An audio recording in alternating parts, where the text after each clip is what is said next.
It's fall. The temps are dropping, water temps are dropping, and what is one of the most fun ways to catch giant bass around the country? Easy. Throwing single swim baits. So that's what we're going to chat about today here on the Lure Lab. And as always, the Lure Lab is presented by Omnia, and I am your host, the captain, Andrew Full. And any product and all the products that we talk about today, if they are on Omnia's website, will be linked down below in the description. And I just want to let you all know about a sweet little promotion that's going on right now. If you are not a Premium Pro member yet, you need to do so.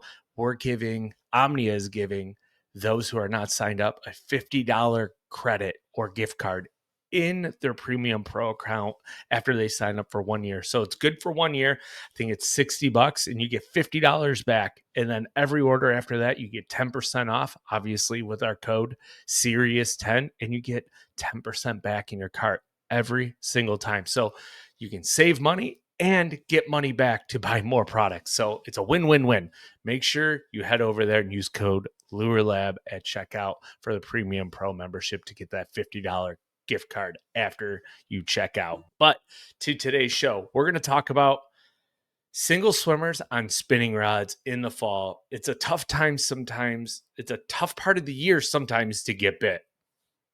And there's no better way to get bit than throwing a single swim bait. So today we're going to go through all of the single swimmers that I have in my boat. And there's quite a few of them, and they all have their own little niche, when I throw them, why they throw them, and etc. So we're going to dive into it in no particular order. So let's get into it now.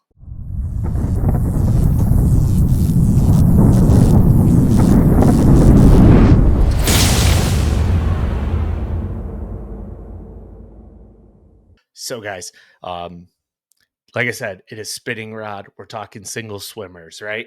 And first I want to talk about my setup that I'm throwing on. It's going to be a 7-foot to 7'6" medium action spinning rod. I throw it on Alpha Angler spy bait rod.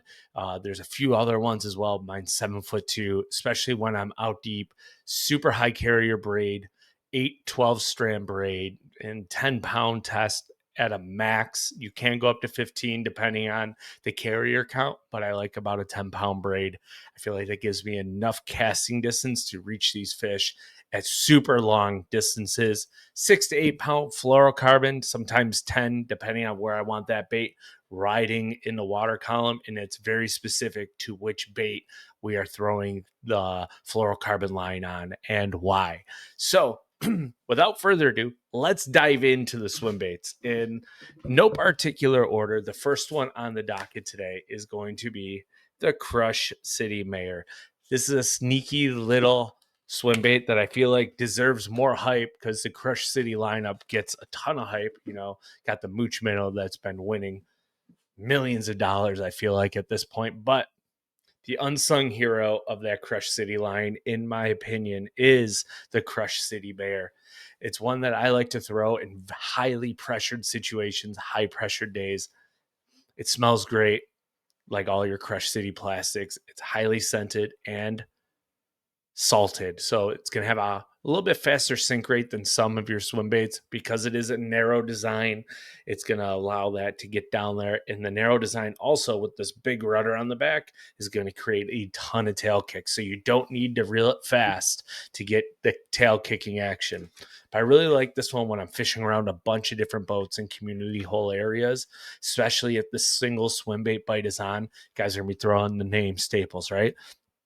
Your Kitex, your Rage Swimmers, your Spark Shads. Don't be afraid to throw something just a little bit different with a little different color palette, and you're going to get bit. Now, the best head that I have found to throw this on is that BKK football head. And the reason being is the collar on it. It's got this 3-pronged lead keeper here, and I found with a dab of super glue. Most swim baits go on that head really well. You don't mold up the head, and we're going to talk about that with a couple other swim baits here shortly. But I find finding the right jig head for the right swim bait is paramount in making that thing swim right. So the BKK football head, round ball head with that 3-tiered lead wire keeper is really good for this one. I like it, like I said, in highly pressured areas on high pressure days. It's going to get down a little bit quicker than your wider body swim bait. So make sure you check out the Cass City Mare. The next one on the docket is going to be none other than the Megabass Spark Shad. Now, I'm all out of 3 inches, and I can't believe it because it's fall. So now I have to place another order. But 3 inches and 4 inches. If they're on bigger shad, go with the 4 inch. If they're on tiny little micro shad, 3 inch. I do like to drag these around, like throw it out and just slowly draw it back to the boat. And if you're familiar with the spark shad, it's got a really thin body back towards the tail and a big rudder on it. So it kicks super easy with absolute minimal movement.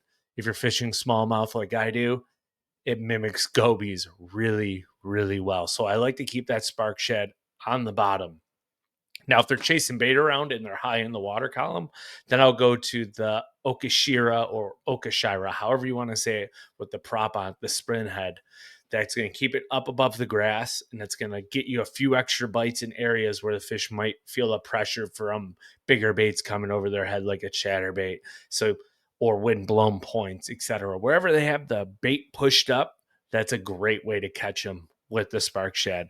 It's an all around bite getter. I have a rule though, one spark shed per fish. They're not very durable. They rip extremely easily. Tons of great colors. Three of my favorite ones are going to be purple haze, real, in the lemon shad. I almost said lemon pepper, but it's lemon shad.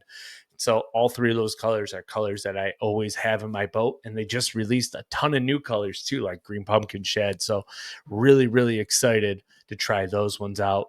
That's also one that almost is always tied on the deck of my boat when I'm on a single swim bait bite, because it just gets bit. And all these baits that we're talking about today truly do get bit. They're all great baits. They're all great swim baits. They all have their perfect place and time, but they'll all catch you fish at any time.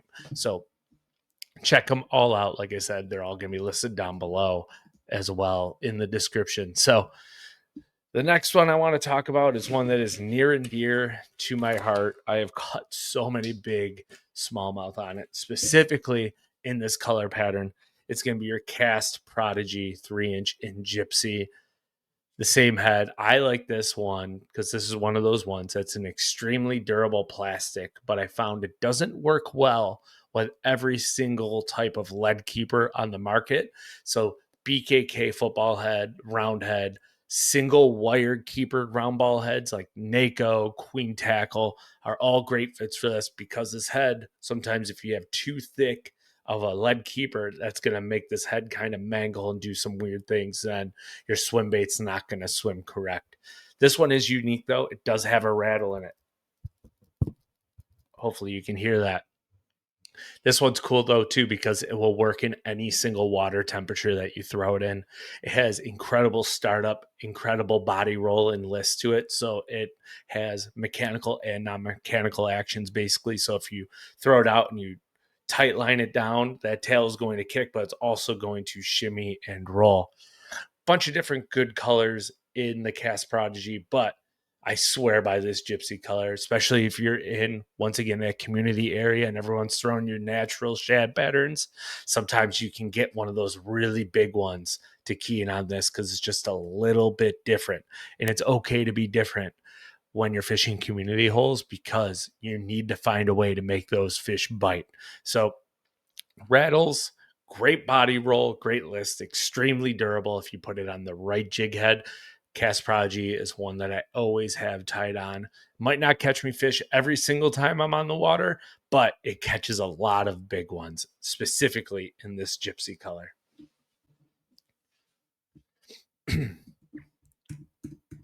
Next, want to talk about the tiny little minnows. And these ones are fun to throw. This is the Megabass Hasdong Shad, the 6th Sense Party Minnow, the Great Lakes Finesse Dropkick Minnow, Dropkick Minnow. I almost said Dropkick Shad. 3-inch size. They're a lot harder to find a really, really good jig head to go with them. So what I have found the best one and I'm not pushing the brand. I don't like the hook on these jig heads as much, but I have found that it doesn't mess up the head of the bait, so you can get that beautiful swimming action. But it's going to be like a Nako jig head, about as big as you want to go, is like a 3/16, because you will overpower these baits.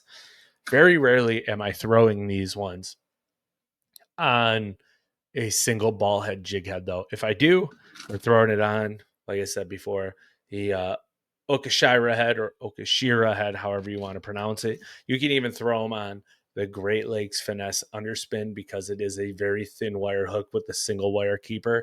That's not going to tear up the baits too bad. But my favorite way to fish these baits,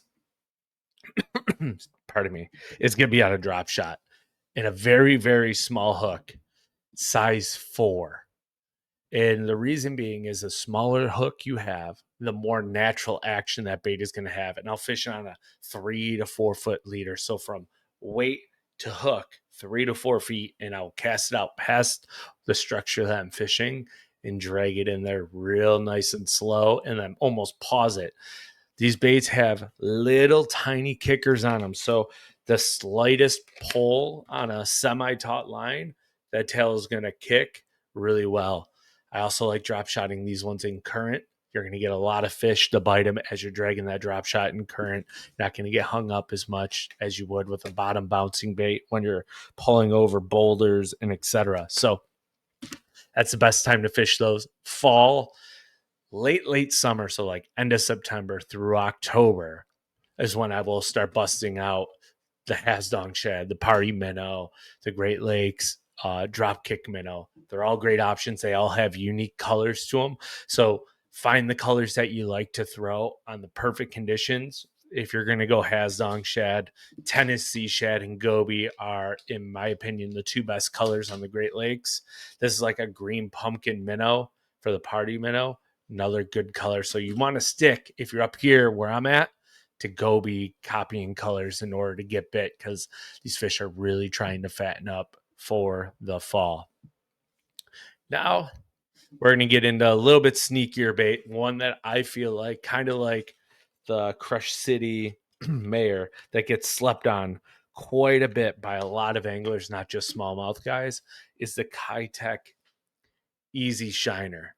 Super thin bait. You have to be careful. This one got some water in the package. All the other ones are safe in my boat, but this bait will run deeper than any other swim bait on the same size head. So if you throw it on a 1/4 ounce, like with a wide bodied, and you go to here, you're going to run, in my opinion, 2 to 4 feet deeper with the Easy Shiner. And that's going to allow you to target fish in a different depth zone with the same weight. It gives a little bit different. It's going to have a more tight action to it and like shimmy, as to where some of the wider body baits will have that big wide roll with a big tail kick. This one you're going to throw on those super high pressure days, or if they're on super thin minnows like emerald shiners or threadfin shan, depending on where you are in the country. Favorite one is a Kitech ball head, 1/4 ounce, 3/16, because like I said, it will run a little bit deeper than your wide body swim baits. You could get away with it on like a BKK football head and drag it. Personally, I don't think that's where it excels. I want this one just hovered right over top of their heads. And man, it's great. And this one comes in a bunch of different sizes, but the 3.5 is my absolute favorite one on those high pressure days, bright, sunny. You can't get them to move on anything else. Don't be afraid to pick up this guy, the 3.5-inch Kitech Easy Shiner. Now, last but not least, everyone's favorite swim baits, right? The wide bodies. We got the Kitech Fat Swing Impact and the Rage Swimmer. Now, there's a lot of similarities in these, and there's a lot of differences as well. So we're going to dive into that now. First of all, some people may or may not know this. Kitech, when the water's colder. Rage Swimmer, when the water is warmer. The reason being is One is more durable than the other. The Kitech is less durable, so therefore it has better startup when the water is colder. And the Rage Swimmer, the plastic, reacts better when the water is warmer. So I always stick to like a 55-degree rule. But on the drop here in the fall, as the water temp drops, it doesn't matter. But once you get below 50 degrees, Kitech swing impact fat all day long for me, over the other. Now, what's cool about the Fat Swing Impact and the Rage Swimmers, they literally come in different colors. Some are the same, but they're different at the same time. So I always make sure I have my boat full of both, because one day they'll be on one day, the next hour they'll be on another. It's got a wider body, so that bait's going to roll really nice as you're slowly retrieving it, and that tail's going to kick really, really aggressive. They catch a lot of fish. Rage Swimmer's more durable. You're going to get 3 to 5 fish out of one bait, maybe 10. Kitech, you're lucky if you get 2. That's my personal opinion. I'm sure everybody here who is listening can agree with me that you are going to burn through Kitech Fat Swing Impacts, but the upside to it is you're going to get way more bites, in my personal opinion. They're tried and true staples of everyone's box. So Kitech Fast Swing Impact, in my opinion, you can get away with just about every single jig head. It'll work because of how soft the plastic is. You're not going to blow out the nose on them until after you catch fish or put super glue on them. The Rage Swimmer is very, very specific on which jig head you put on it. If you put it on, let's say, like a Gamakatsu head, LG Horizon head, this collar is relatively thick. So it's going to kind of blow out that nose on the Rage Swimmer, as opposed to the BKK. The BKK is about half the thickness of that Gamakatsu keeper, right? So you can see it. This one is the Gamakatsu. The top one is the BKK. BKK single wire keeper, in my opinion, and I keep saying in my opinion, is better in the Rage Swimmer. You want a thinner collar because you don't want to blow out the head. If you blow out the head, you're not going to have the right action, and you're just simply not going to catch as many fish. You want to rig these baits right so they swim right, so you get bit. So make sure, if you take anything away from this episode, is that the jig head matters more than the bait. A single swimmer is a single swimmer. These are all my favorite ones. How you rig them, the jig heads that go with them, they're all going to work as that water temp is dropping. As you get colder, as a little quick summary, as the water gets below 50, Spark Shad, Crush City Mayor, Kitech Fat Swing Impact are going to be the best. When you're above that, even the Cast Prodigy, when the water's under 50, will be really good. If the water's above that, you can throw just about any of these baits and catch a ton of fish on them.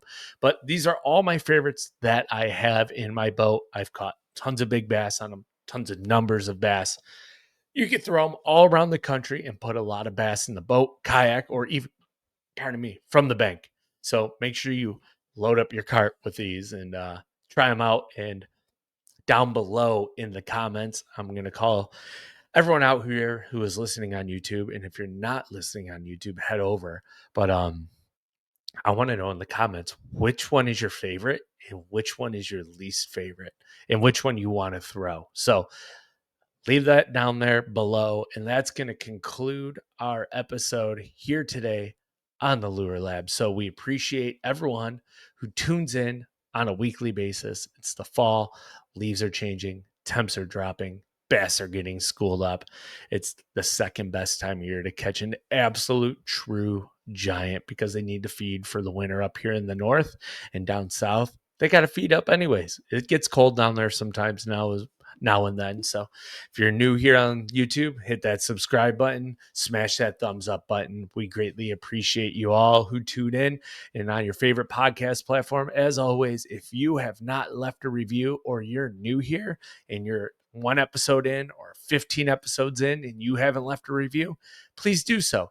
It allows the Lure Lab to be seen by more people who love bass fishing. But until next time, we will see you all then.